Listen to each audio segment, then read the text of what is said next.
Bagaimana kabar saudara hari ini? Luar biasa ya. Berapa banyak yang ngerasa kayak saya waktunya cepat sekali ya saudaraku. Tahu-tahu kemarin kayaknya masih tahun baruan gitu kan. Ini sudah bulan Februari. Cepat sekali. Dan bersamaan saudaraku, gereja kita seperti biasa ya saudara. Di bulan yang baru kita masuk ke dalam seri firman Tuhan yang baru juga. Bulan ini saudaraku kita akan masuk satu seri firman Tuhan yang berjudul berkat pasti di keadaan yang tidak pasti. Oh, saya nggak dengar kata amin dari tempat ini. Berkat pasti di keadaan yang tidak pasti. Bolehkah saya memulai dengan mengatakan ini? Kita punya Tuhan yang pasti. Sepakat ya saudaraku? Ada sebagian bilang amin tapi aminnya gini. Apa mungkin ya pastor? Amin karena gak bisa disangkal kan?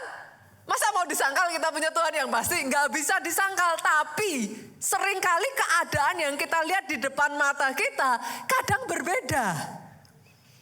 Apakah mungkin pastor? Tuhan yang pasti tapi di tengah keadaan yang seperti ini. Kan gitu saudaraku. Boleh nggak saudara kalau saya mengatakan saya sadar sesadar-sadarnya bahwa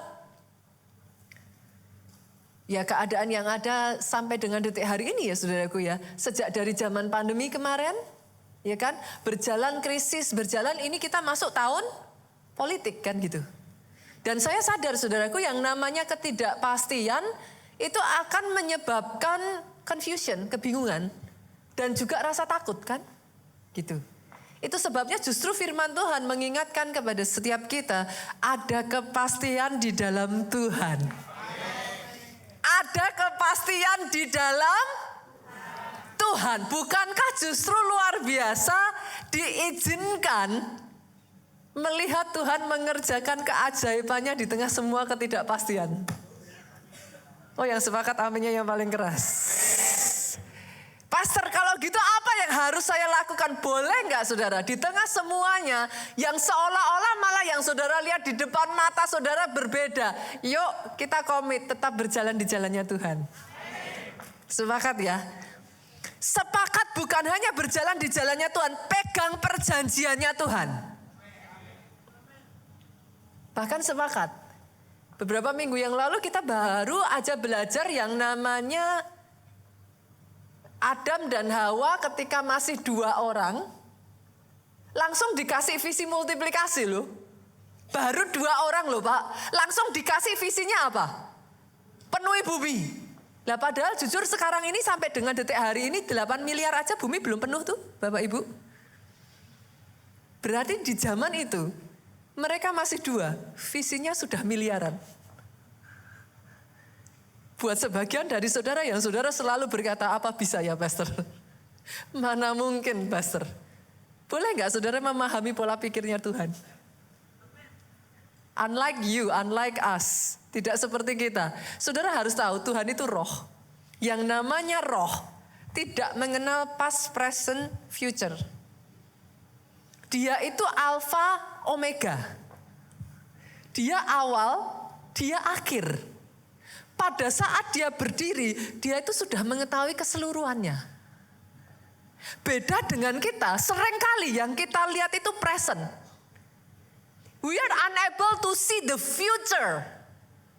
Ketika berbicara dengan Tuhan, yang ngomong sudah sampai ke ujung sana, kita ngomong gini, apa bisa ya?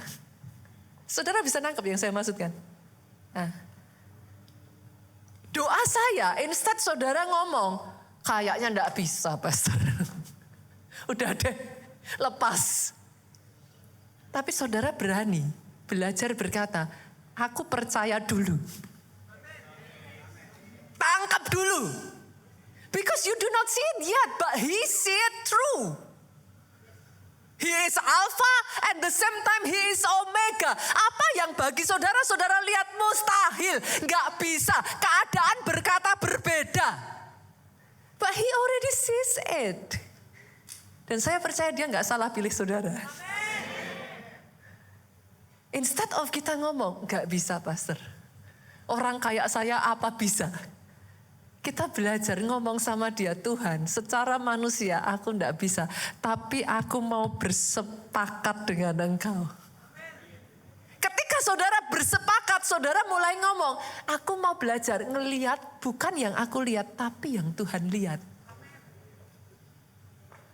That is faith. Karena saudara nggak ada landasan, tahu apa? Buktinya apa? Faith is the proof. Ibrani 11. Iman adalah bukti.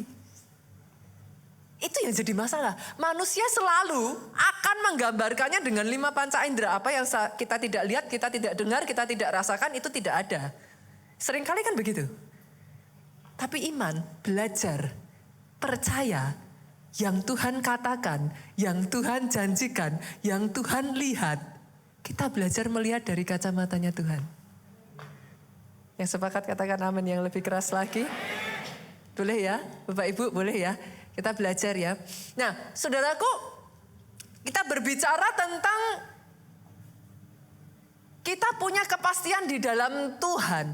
Kenapa saya katakan bahwa kita bisa menemukan kepastian di dalam Tuhan? Harus ada alasannya dong. Alasan yang pertama simple. Ya, sesederhana Tuhan kita memang pasti. Yesaya 54 ayat 10 yuk kita lihat. Biar gunung-gunung beranjak dan bukit-bukit bergoyang, tetapi kasih setiaku tidak akan beranjak dari padamu dan perjanjian damaiku tidak akan bergoyang. Firman Tuhan yang mengasihani engkau.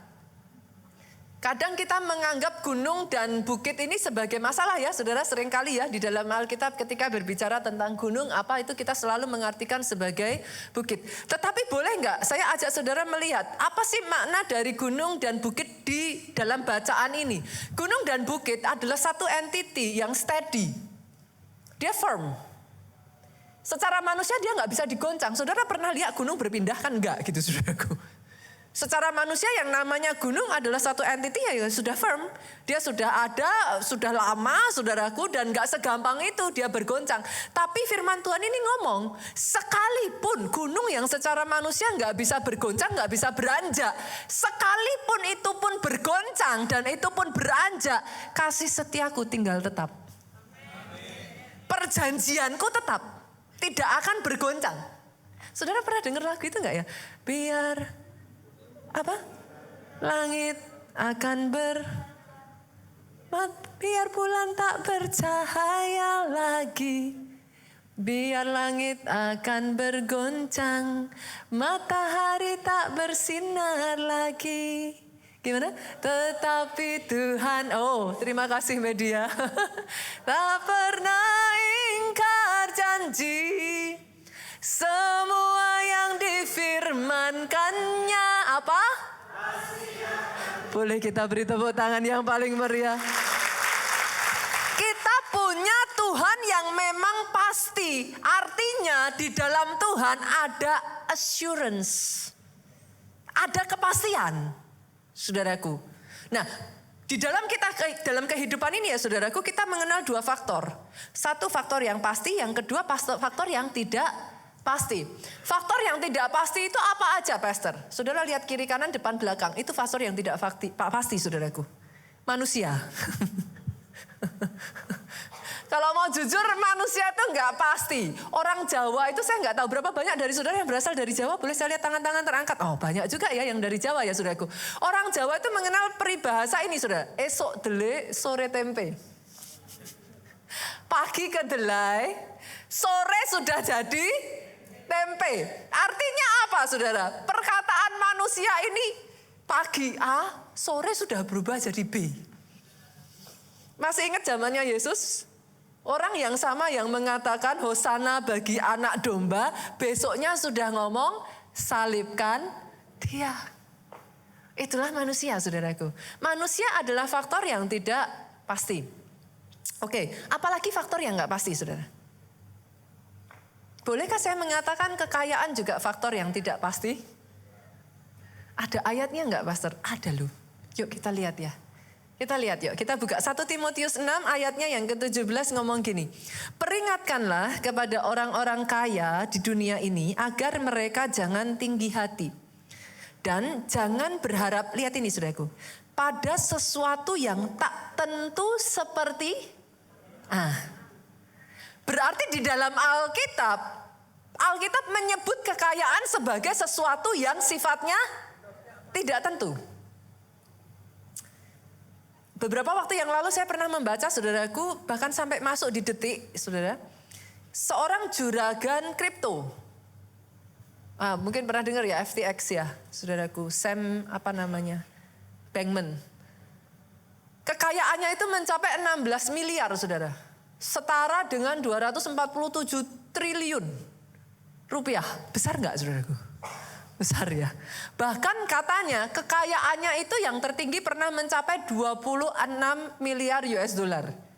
Kalau 16 tadi 247, kalau 26 ya kira-kira aja separuh tambah separuhnya lagi 400 triliun lah, saudara. Menurut saudara 400 triliun cukup enggak 7 generasi, saudara? Cukup ya. Sebagian dari saudara lihat saya itu nolnya berapa ya, Pastor? Tapi tahukah saudara hari ini orang yang sama kekayaannya zero. Ada di dalam tahanan rumah, saudaraku. Zaman dulu, saudara, kita baca di dalam Alkitab, masih ingat kisahnya Ayub? The richest man ever lived on earth at that time. Orang terkaya pada saat itu.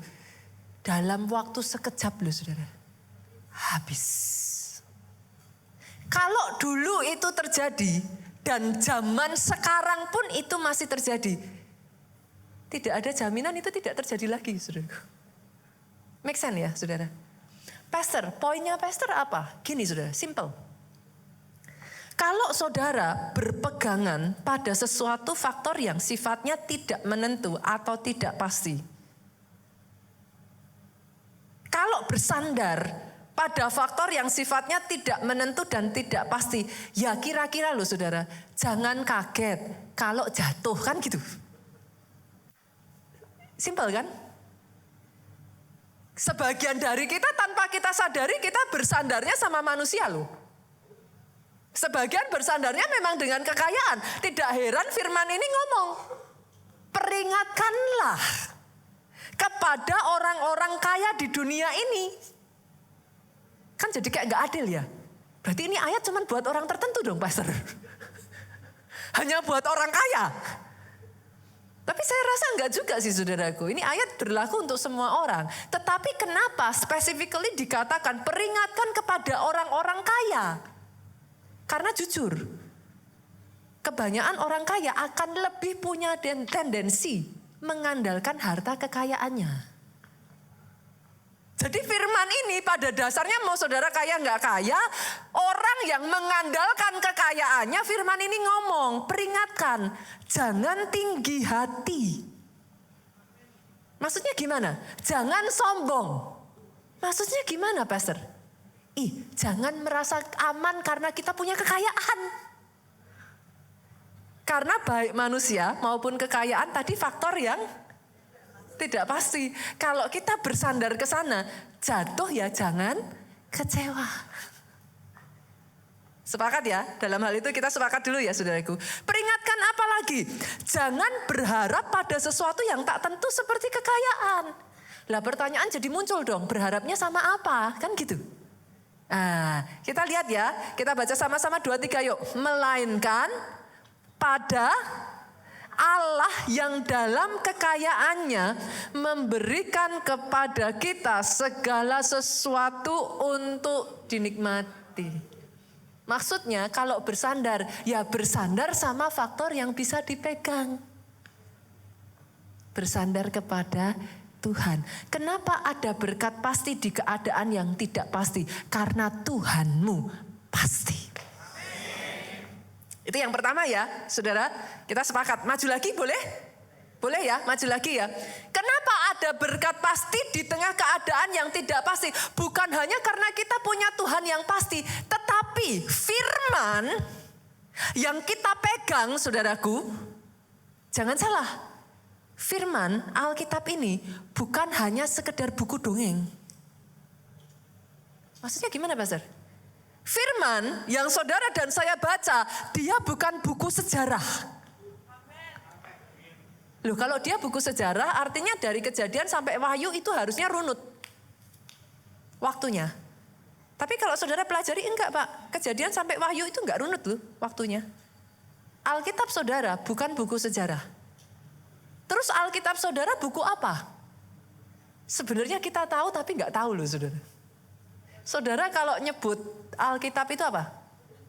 Perjanjian Lama dan Perjanjian Baru. Kitab saudara ini dia buku perjanjian. Dia akte, dokumen perjanjian. Dan yang namanya perjanjian, saudaraku, dua belah pihak. Yang namanya perjanjian, saudara lakukan bagian saudara, pihak kedua akan melakukan bagiannya. Sepakat dulu? Nah, di sini saya lihat ada notaris nih. Ada ini juga nih. Nah, ada orang-orang hukum. Yang namanya perjanjian gak ada sepihak. Mana, gak bisa saudaraku. Perjanjian itu simple. You do your part. The second party, pihak kedua, harus melakukan bagiannya. Itulah perjanjian. Pastor, mana yang ada mengatakan seperti itu? Coba yuk kita baca yuk saudaraku. Mazmur 119 ayat 1 sampai 2. Itu sebabnya saudaraku, boleh gak sih saya minta saudara, kalau saudara baca Alkitab, beli juga Alkitab bahasa Inggris ya. Jangan hanya bahasa Indonesia. Zaman sekarang gak perlu beli. Itu tinggal download saudaraku. Kenapa? Karena Alkitab kita ini aslinya adalah turunan saudaraku. Bahasa aslinya itu kalau perjanjian lama Ibrani, perjanjian baru Yunani. Lah kecuali saudara bisa bahasa Ibrani dan Yunani ya puji Tuhan. Saudara langsung beli aja gitu kan. Yang asli, benar-benar bahasa aslinya. Tapi kan kebanyakan dari kita, coba saya tanya, adakah di sini yang bisa bahasa Ibrani dan Yunani? Angkat tangan. Ya kan kira-kira kan enggak lah saudara. Ya yang mendekati aja, turunan berikutnya adalah bahasa Inggris. Kebanyakan saudaraku terjemahannya kadangkala masih berbeda. Ketika saudara baca dalam bahasa Inggris, saudara akan mengerti lebih jelas. Yuk kita lihat yuk. Mazmur 119 ayat 1 sampai 2. Berbahagialah orang-orang yang hidup tidak bercela, yang hidup menurut Taurat Tuhan. Nah, kata Taurat Tuhan ini saudara, dalam bahasa Inggrisnya adalah the laws of the Lord. Hukumnya Tuhan. Oke ya, garis bawahi dulu ya, kita dapat kata hukum. Oke, kita kantongi dulu, kita masuk, kita lanjut berikutnya. Ayat yang kedua. Berbahagialah orang-orang yang memegang peringatan-peringatannya, yang mencari Dia dengan segenap hati. Kata peringatan-peringatannya dalam bahasa Inggrisnya adalah His rules. Aturan-aturannya Tuhan. Jadi dari sini kita sudah dapat apa tadi? Hukum. Kita dapat aturan, kita dapat ketetapan. Oke ya. Ini mengacu pada apa saudara? Buku Alkitab yang saudara baca itu pada dasarnya adalah perjanjian. Di dalamnya Pak, karena dia perjanjian, ada ayat, ada pasal, ada klausul-klausulnya. Yang simple, saudara lakukan bagian saudara, maka Tuhan akan melakukan bagiannya.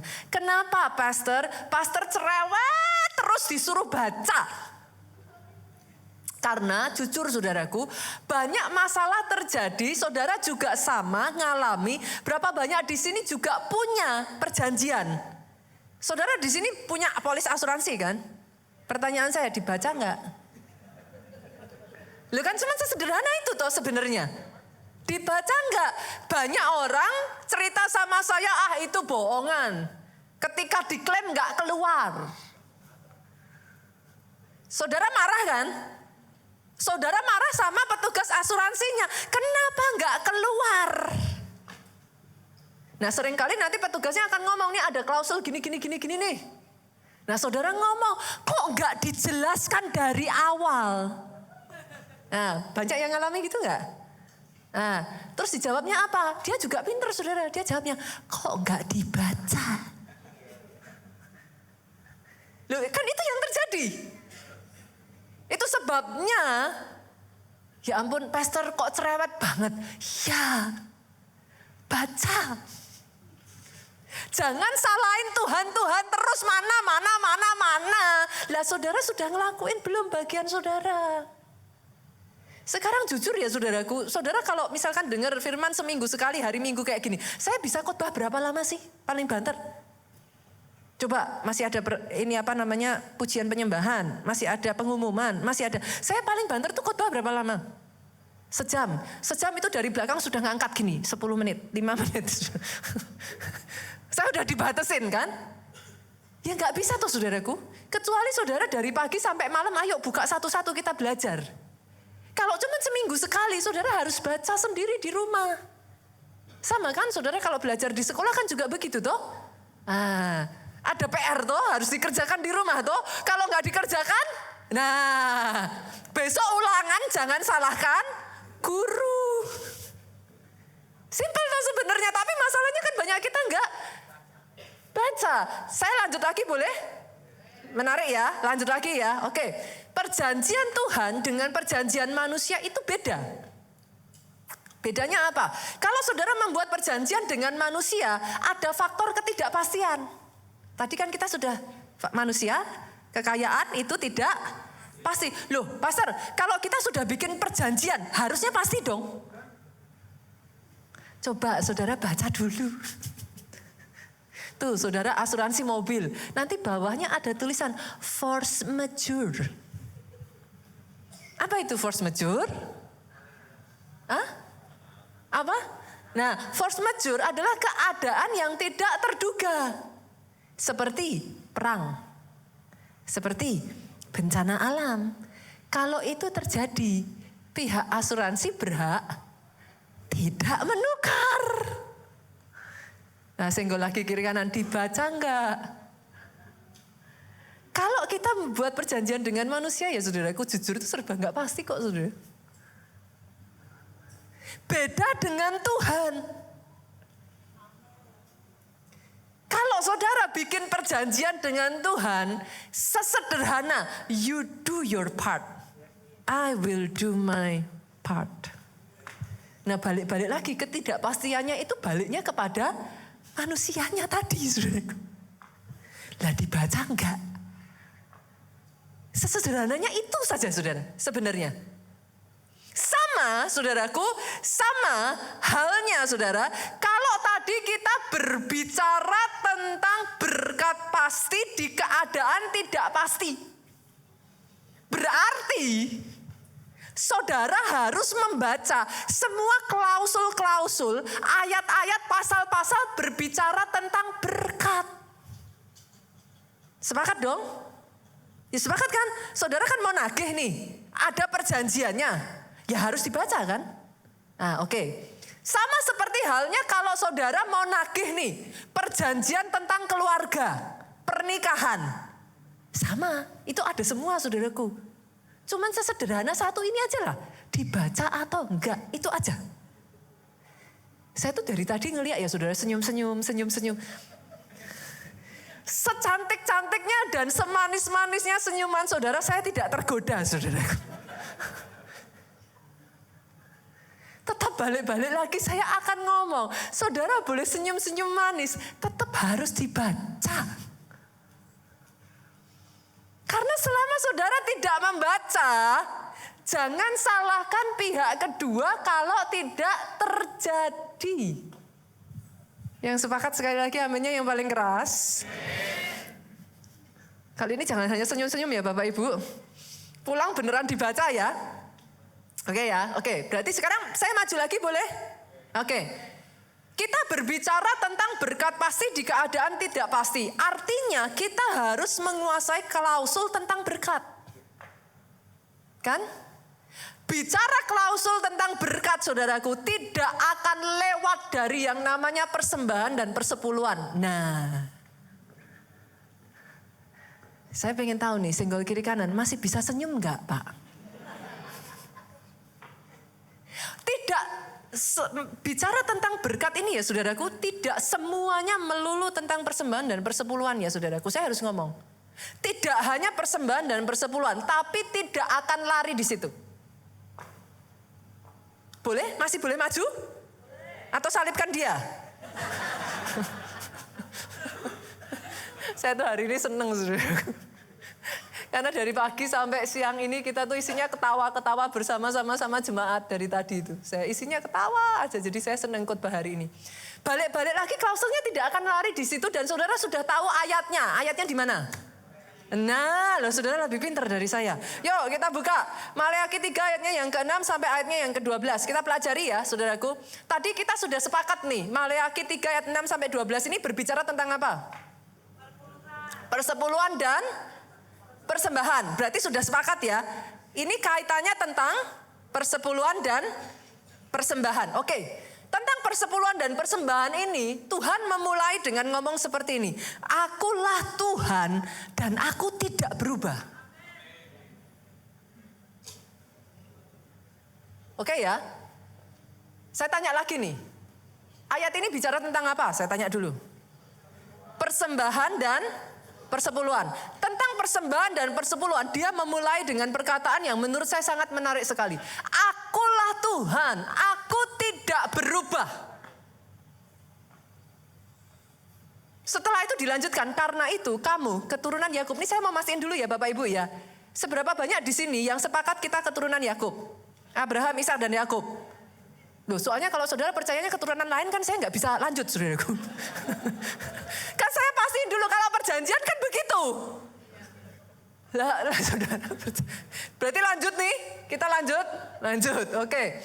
Karena itu kamu keturunan Yakub tidak dibinasakan. Kenapa bicara soal dibinasakan? Lanjut lagi ya ayat 7. Seperti leluhurmu, berarti sudah ada contoh. Seperti leluhurmu dahulu, kamu semua sudah menyeleweng dari hukum-hukumku. Saudara perhatikan ini. Tuhan sedang berbicara tentang apa? Hukum. Dia mengacu tentang sebuah perjanjian. Ada dokumen perjanjian di sini. Dokumen itu pernah dibuat dengan leluhur-leluhur. Tapi di zaman ketika Maleakhi ini hidup, dokumen itu ditabrak. Kamu menyeleweng dari hukumku dan tidak setia menjalankannya. Berarti dulu pernah menjalankan enggak kalau seperti itu? Pernah. Sekarang tidak menjalankan karena tidak setia kan saudaraku. Jadi kalau ada di antara saudara yang mengatakan kepada saya, by the way saudaraku, saya dengar loh yang ada di sosmed. Jadi kalau saudara dengar, saya juga dengar saudaraku. Kalau ada yang mengatakan kepada saudara, Pastor, tapi sekarang yang di Israel juga sudah tidak ngasih. Bukan hanya sekarang, zaman dulu juga terjadi. Yang mengerti katakan amin. Kok jangankan saudara nunggu sekarang, dari dulu sudah dicatat loh, ini Maleakhi tahun berapa? Saudara mengerti? Saudara tidak bisa menjadikan, jujur ya, di sini juga enggak semua ngasih persepuluhan.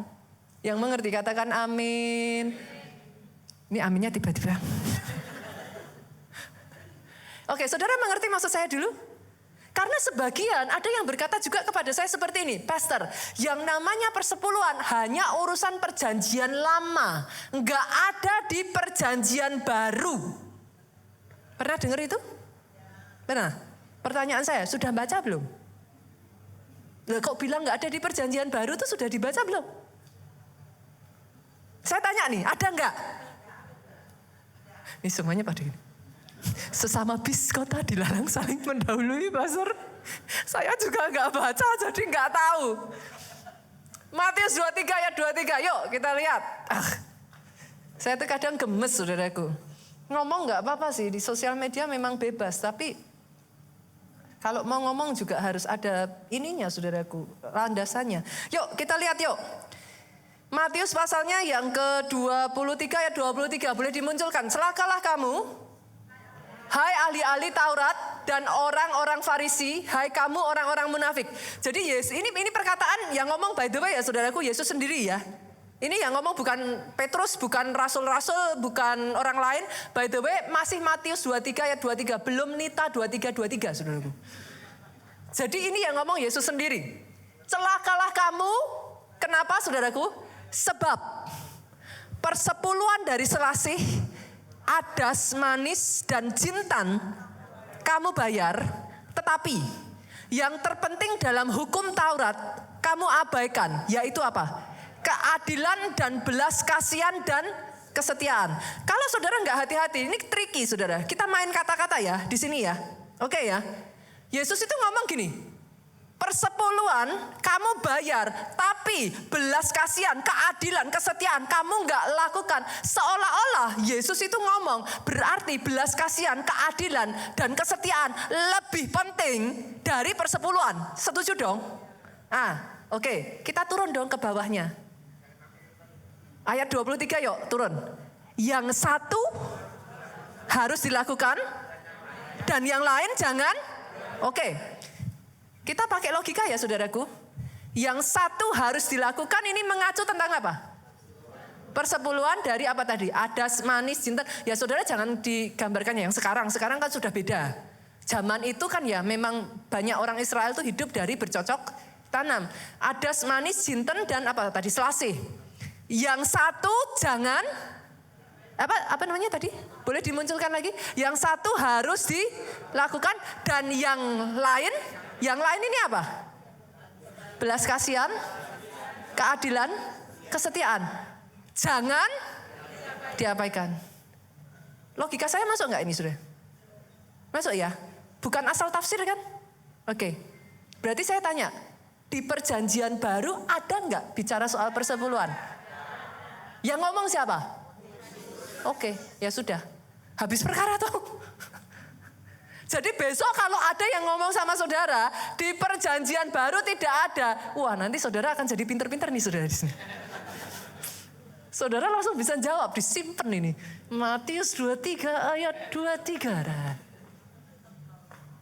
Masalahnya saudaraku, seringkali juga sebagian ngomong sama saya kayak gini, Pastor, tapi persepuluhan itu kan urusan hukum Taurat. Sorry. Bicara hukum Taurat, saudara tahu nggak apa itu hukum Taurat? Hukum Taurat itu dilahirkan dan dibawa oleh Musa. Sorry loh saudaraku, persepuluhan ini sudah go way beyond zamannya Musa. Abraham, Ishak, Yakub, mereka memberikan persepuluhan. Jadi kalau orang bilang bahwa persepuluhan ini hukum Taurat, sorry, di mana ayatnya? Dari sejak zaman sebelum itu pun sudah dilakukan. Itu sebabnya Tuhan ngomong dalam kaitan persembahan dan persepuluhan, aku Tuhan, aku tidak berubah. Saya rasa saya tidak berlebihan menggunakan ayat itu, saudaraku. Penggunaannya jelas kan? Saudara tadi bilang, itu untuk apa? Bicara tentang apa? Persembahan dan persepuluhan. Tuhan ngomong, aku Tuhan, aku belum berubah. Perkara orang berhenti melakukan, itu bukan masalah aku yang berubah. Tapi mereka menyeleweng dan tidak setia. Jadi kalau ada di antara saudara yang bertanya, lah kok zaman sekarang sudah enggak Bu, yang ini enggak, yang itu enggak. Jawabannya sudah ketemu ya Bapak Ibu, sudah ketemu. Coba masih mau lanjut lagi enggak ini?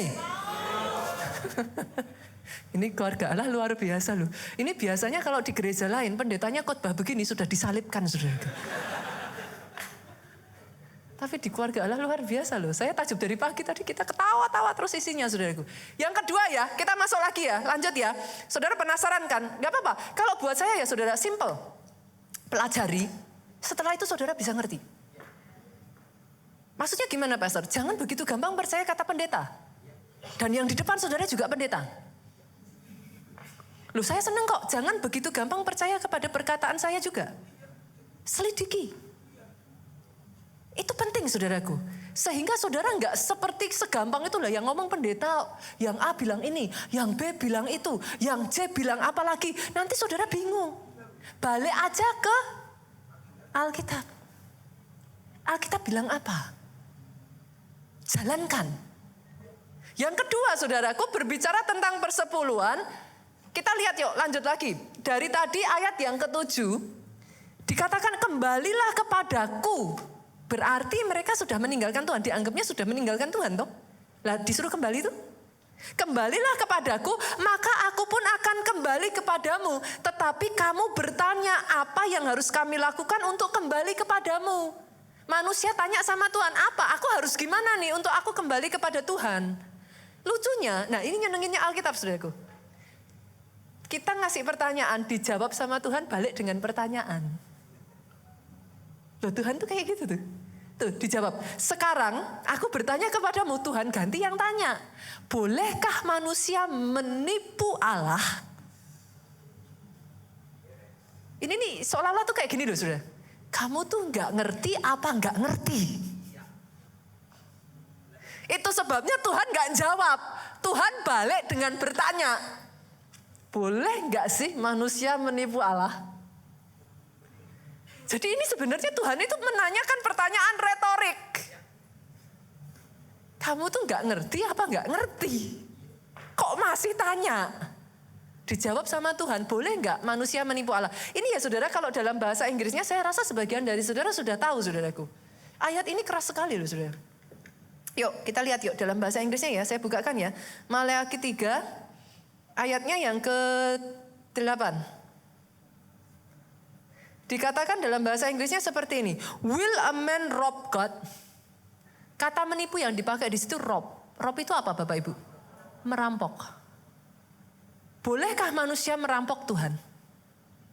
Ayat ini berlanjut dengan ngomong seperti ini. Yet you have robbed me. Kamu sudah merampok aku. Lanjut lagi ngomong kayak gini. But you say, kamu ngomong, wherein have we robbed you? Di bagian mana kami merampok engkau?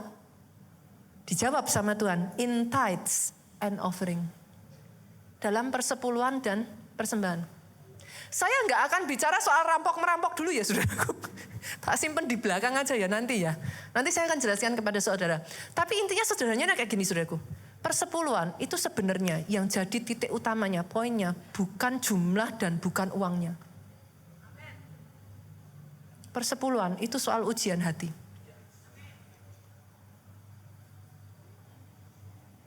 Kita punya Tuhan itu adalah Tuhan yang suka menguji hati manusia. Sejak dari zaman dulu loh saudara. Saudara temukan itu sejak dari zamannya Adam dan Hawa. Tuhan itu sudah menguji manusia. Maksudnya gimana Pastor? Kok Tuhan menguji Adam? Ya gimana nggak menguji? Tuhan ngomongnya gini, semua boleh kamu makan. Kecuali yang itu. Itu kan kalau saudara ngomong anak kecil, saudara tuh tahu pasti tuh. Coba saudara panggil satu anak kecil nih ya. Saudara ngomong, semua boleh kamu makan. Tak jamin loh saudara. Itu anak buang yang lain. Terus saudara ngerti yang saya maksudkan? Dari dulu Tuhan itu Tuhan yang menguji hati. Bu ya enggak usah kayak gitu toh. Kan sebenarnya itu kan kalau dipikir-pikir kan itu gimana? Saudara tahu kok, saudara yang punya anak tahu yang saya katakan. Itu saudara, itu jelas-jelas lah. Dari itu turun lagi ya saudara, Adam Hawa turun lagi, Abraham. Gimana nggak menguji hati? Ayo bawa Ishak, persembahkan. Coba, poinnya itu bukan masalah Ishak mati, bukan Ishak dikasih. Tapi Tuhan pengen nguji hatinya Abraham itu taat enggak. Perkara setelah itu Tuhan kembalikan kok Ishak kepada Abraham. Sudah ditangkap enggak poinnya dulu tapi. Itu urusan ujian hati. Jalan lagi, masih ingat enggak kisah janda Sarfat dengan Elia? Itu kan nyebelin tuh saudara. Udah ngerti loh, Elia tuh udah ngerti. Ini janda sebentar lagi mau mati gak punya apa-apa. Elia ngomong apa? Buatkan bagiku roti bundar kecil. Lah itu kan nyebelin loh. Tapi actually that's not the point. Kamu taat enggak? Persepuluhan ya saudaraku, itu berbicaranya ketaatan. Sampai di satu titik ya, Tuhan itu ngomong, kamu tuh ngerti apa gak ngerti? Kalau kamu sudah ngerti masih tanya, intinya mau taat atau enggak? Kan simple. Teman-teman yang tidak setuju dengan persepuluhan, saya berbesar hati kok saudaraku. Teman-teman yang menyerang persepuluhan, saya berbesar hati. Teman-teman yang antipati terhadap persepuluhan, saya berbesar hati. Intinya ngomongnya fair aja lah. Rela atau enggak rela? Kalau enggak rela, enggak usah cari alasan lain. Titik. Loh, back to the point kan? Fair enough enggak? Enggak perlu saudara ngomong, loh jangankan persepuluhan, keseluruhan hidup kita aja kita berikan kepada Tuhan. Betul. Tapi poin hukum persepuluhan ini tetap tertulis. Kalau saudara enggak lakukan, klausul itu batal. That's the point. Make sense enggak sampai di sini saudara? Make sense ya? By the way, saya kasih saudara jaminan yang membuat saudara bisa tersenyum. Apa pastor? Di gereja keluarga Allah, sorry saudaraku, gembala sidang saudara, saya, Pak Jo, Pak Obaja saudaraku, tidak pernah ngecek siapa yang ngasih persepuluhan, siapa yang enggak. Lihat kiri kanan, senyum dulu. Saya tuh enggak punya absensi saudaraku. Oh ini ngasih, cek, enggak ngasih, tetot gitu. Enggak ada saudara. Saya enggak tahu siapa ngasih, siapa enggak ngasih, saya enggak ngerti. Yang kedua, saya kasih jaminan yang bisa membuat saudara tersenyum. Saudaraku, di gereja kita tidak ada paksaan memberi persepuluhan. Saudara yang sudah berjemaat di sini lebih dari 10 tahun pernah saya teleponin, halo, sudah kasih belum persepuluhan? Enggak ada ceritanya, saudaraku. Saudara yang sudah, ini saya tahu nih ada orang-orang yang sudah di gereja keluarga Allah lebih dari 10 tahun di sini. Enggak ada seumur hidup sudah dalam nama Yesus. Kenapa? Karena gembala sidang saudara percaya urusan persepuluhan itu urusan sakral antara saudara dengan Tuhan. Enggak ada yang boleh memaksa. Itu urusanmu dengan Tuhanmu. Kenapa? Kau lakukan pun kalau kau tidak tahu kebenarannya sia-sia. Jadi urusan persepuluhan gak ada paksa-paksaan saudaraku. Dan by the way, ada kabar baik lagi saudara. Ini soalnya banyak yang tanya. Lah persepuluhan kan masuk ke kantongnya pendetanya tuh pastor. Ini pastornya kok terbuka sekali ya. Lah fair aja tuh saudaraku. Gak usah sungkan tanya begitu. Saya jawab saudara, enggak. Yes, di gereja kita saudaraku, pendeta full timer hamba Tuhan itu mendapat salary dari gereja, betul. Tapi persepuluhan saudara nggak masuk kantong pendeta. Jaminannya apa pastor? Loh, lah gereja kita ini under GBI loh saudara. Saudara bisa kok baca aja di Google tuh peraturan GBI apa. Lihat aja. Kalau sampai gereja kita tidak mematuhi peraturan GBI, ya kita nggak jadi GBI lagi saudaraku. Saya juga akan dikasih surat cinta saudara. Yang mengerti katakan amin. Persepuluhan saudara nggak masuk kantongnya pendeta. Terus persepuluhannya buat apa pastor? Nah ini poin yang ketiga. Kenapa Tuhan membuat satu sistem persepuluhan ini saudaraku? Ini adalah satu sistem. Yuk kita lanjut yuk ayat berikutnya. Maleakhi 3 ayatnya yang ke-9. Kita lanjut. Kenapa sistem ini dibuat oleh Tuhan? Seluruh bangsa menipu aku, maka kamu semua kena kutuk. Ayat 10. Bawalah sepersepuluhanmu seluruhnya ke rumahku supaya ada makanan berlimpah di sana. Persepuluhan adalah sistem yang dibuat Tuhan supaya misi kerajaan Allah bisa berjalan. Jangankan gereja loh saudaraku, terorisme aja butuh dana loh. Loh ini langsung ya, saya kasih yang ini kan. Langsung ekstrim kan. Loh, kalau terorisme tidak didanai, nggak bisa berkembang kok. Sama. Kerajaan Allah, misi kerajaan Allah tidak didanai, nggak bisa berkembang. Kenapa persepuluhan dikatakan masuk ke rumahku? Simple, itu bukan masuk ke kantongnya pendeta. Kalau itu masuk ke kantong pendeta, nggak ada gedung ini saudaraku. Saudara bisa hitung. Gak ada peak.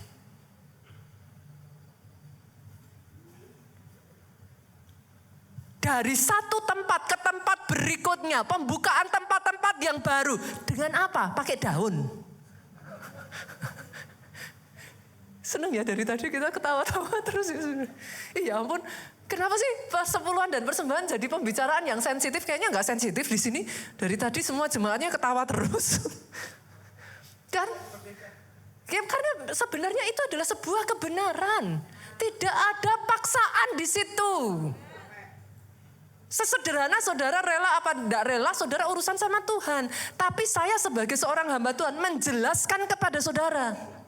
Seperti apa sih di dalam firman Tuhan. Supaya saudara bisa memahami. By the way ya saudaraku, di gereja kita. Enggak Januari, Februari, Maret, April, Mei sampai Desember bicara persepuluhan kan? Januari beda tema, Februari beda tema, Maret beda tema. Tapi kenapa yang diprotes cuman yang bagian persepuluhan?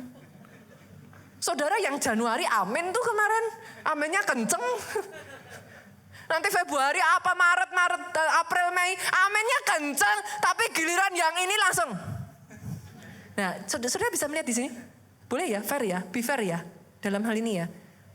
Berarti pastor, kalau seperti itu, cara saya memberikan persepuluhan bagaimana? Ayat ini ngomong apa saudaraku?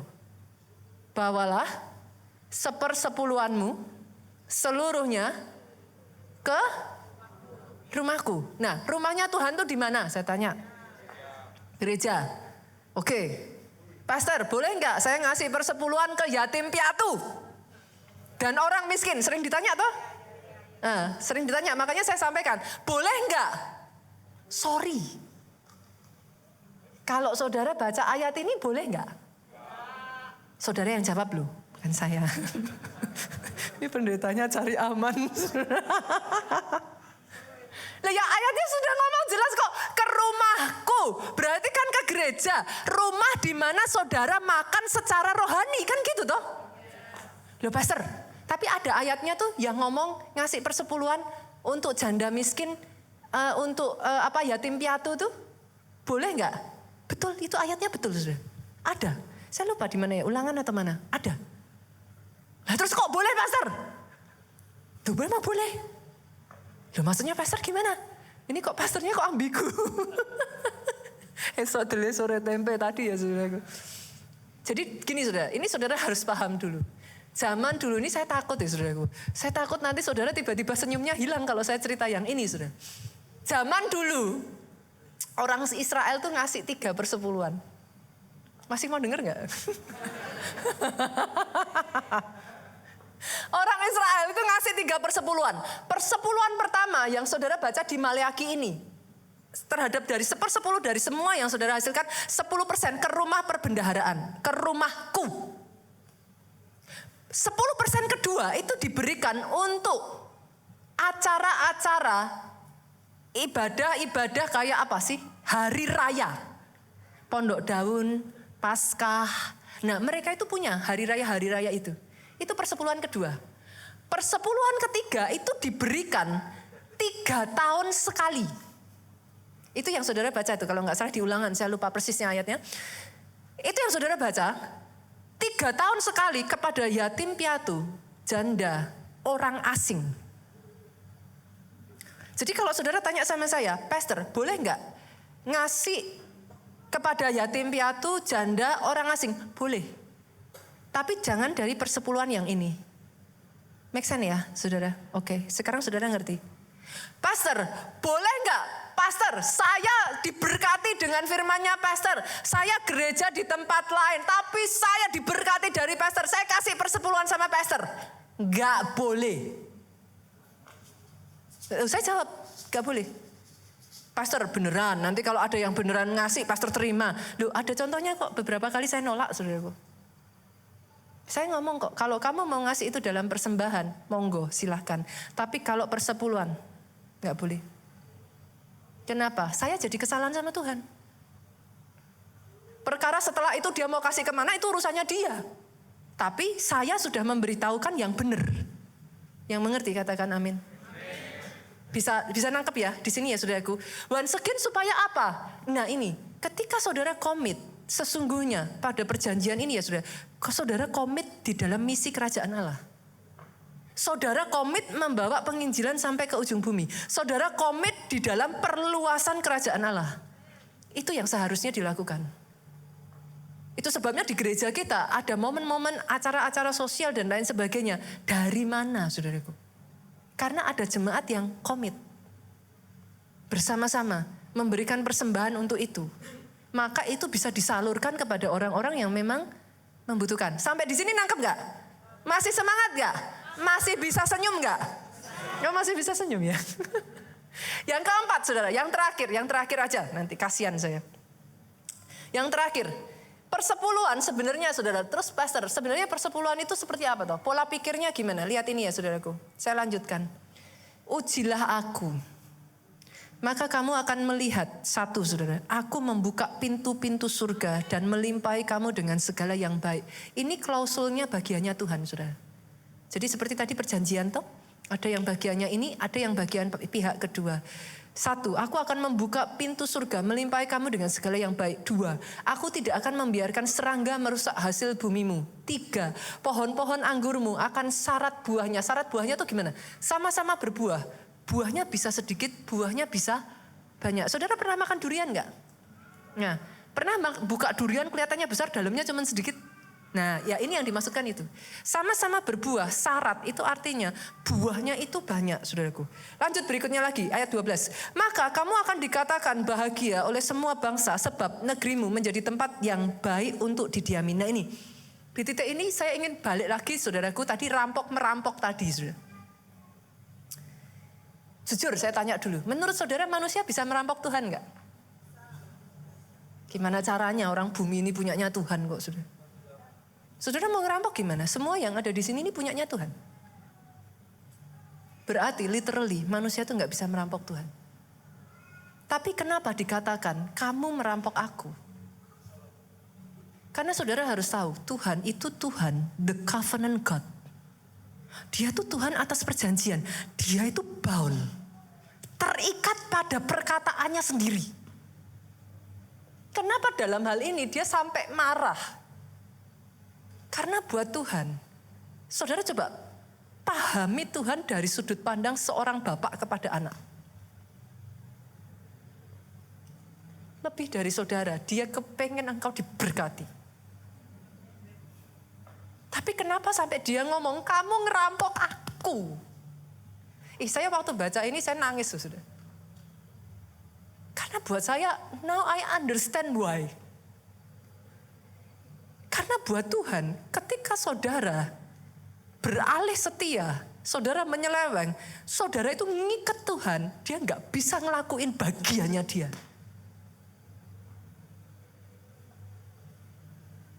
Berapa banyak di sini saudara yang sudah punya anak? Ada nggak? Saudara aja orang tua ya saudaraku, kita sebagai orang tua yang baik ya, pengen nggak ngelakuin yang terbaik buat anak? Seringkali anak nggak minta aja kita kasih, bener atau bener? Your God is the same. What do you think of your God? Tuhan saudara mau ngerampok dari saudara? Tuhan saudara mau merugikan saudara? Tuhan saudara kepengen apa yang saudara dapat menyusut, berkurang, kayak dipajekin? I'm being fair. Kalau saudara bisa ngerti ya saudara, perasaan hatinya Tuhan. More than anyone. Dia kepengen hidupmu diberkati. Itu sebabnya dia marah. You rob me. You tie me. I cannot do anything. Nangkap saudaraku. Saya berdoa ya saudaraku, pengajaran tentang persepuluhan ini. Let it be a teaching that is healthy. Seharusnya itu adalah satu pelajaran yang bisa dipakai. Karena nanti saudara berjalan ya minggu-minggu berikutnya. It's not all about tithing and offering saudaraku. Karena perjanjian berkat itu tidak melulu semata-mata tentang offering dan tithing. Tapi yes, cek di dalam Alkitab, kapan orang datang kepada Tuhan dengan tangan kosong? Cek. Makanya saya bilang dari awal, baca dan baca. Karena kalau kita tidak hati-hati ya saudaraku, he wants to do it, but he's tight. Hari ini saya berdoa ya, apa yang saya bagikan ini, hatinya Tuhan bisa nyampe kepada saudara. Dan saya berdoa sejak dari hari ini ya saudaraku. Masuk nanti ya sampai Maret, April, Mei ya. Terus pegang loh. Yuk sama-sama yuk.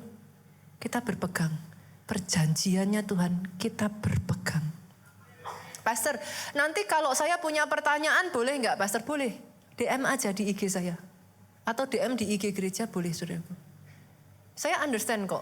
Cuman maaf ya saudaraku, saya biasanya tidak terlalu suka balas langsung di DM. Karena apa? Sering ada orang pakai terus kemudian nanti diposting-posting tuh saudara. Padahal kadang pertanyaan demi pertanyaan itu tidak sama satu dengan yang lain. Case by case.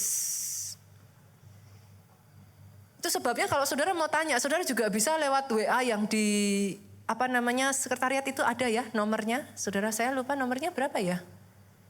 Nanti saudara bisa cek deh, saudara bisa tanya di sana. Case by case saudara bisa tanya. Dan saran saya ya saudara, selidiki sendiri. Baca Alkitab saudara, yang benar itu sebenarnya gimana tuh? Baca Alkitab saudara, apakah yang saya ajarkan ini hanya asal-asalan dari pendeta ngomong? Atau saudara nanti cek satu demi satu. Kalau saudara keluar dengan pertanyaan-pertanyaan, tanyakan, it's okay. We are more than happy to accept your question gitu. Oke, sampai di sini masih bersuka cita? Boleh sekali lagi kita kasih tepuk tangan yang paling meriah buat Yesus Tuhan kita. Bangkit berdiri yuk.